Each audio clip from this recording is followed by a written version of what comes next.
Ranupane selalu tampak tenang di siang hari. Desa kecil di kaki Gunung Semeru itu diselimuti ladang sayur, rumah-rumah kayu, dan udara dingin yang menusuk tulang. Namun, saat malam turun, warga percaya Ranupane bukan hanya milik manusia.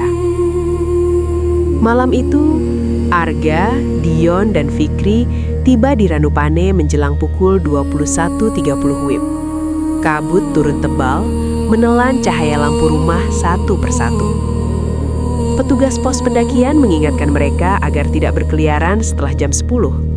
Kalau dengar suara dipanggil, jangan dijawab. Langsung masuk tenda, pesannya singkat. Mereka mengangguk, tapi tawa masih terdengar saat mereka mendirikan tenda di area lapang dekat ladang warga. Udara dingin menusuk, suhu turun drastis. Napas berubah jadi asap putih.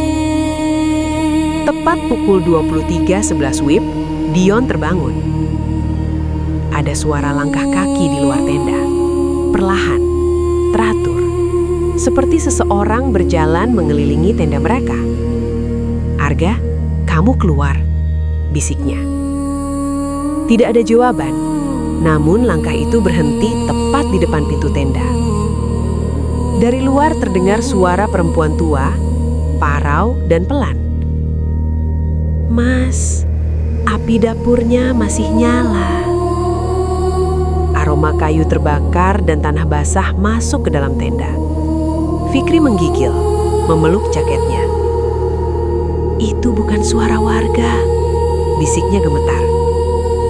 Tiba-tiba, kain tenda tersentuh dari luar. Bukan seperti angin, lebih seperti jari-jari yang meraba, mencari celah. Arga memberanikan diri membuka sedikit resleting tenda. Di luar hanya kabut tebal, tapi di balik kabut itu berdiri sesosok nenek berbaju hitam, punggungnya bungkuk, wajahnya tertutup selendang lusuh. Kakinya tidak menyentuh tanah. "Masuk, dingin." Suara itu bergetar, tapi tidak keluar dari mulutnya. Arga menutup kembali tenda dengan tangan gemetar. Ia membaca doa sekuat yang ia ingat. Suara langkah kembali terdengar, menjauh perlahan, lalu menghilang. Namun teror belum selesai. Sekitar pukul 2 pagi WIB, Fikri tersentak bangun. Arga dan Dion tidak ada di dalam tenda. Ia keluar, kabut masih tebal. Suara air terdengar dari arah danau kecil. Di sana, di tepi Ranupane, Arga dan Dion berdiri membelakangi, menatap permukaan air yang tenang. Di refleksi danau itu, Fikri melihat bukan wajah mereka, melainkan wajah-wajah pucat yang tersenyum lebar. "Jangan mendekat," suara nenek itu kembali terdengar dari belakangnya. Fikri mundur perlahan.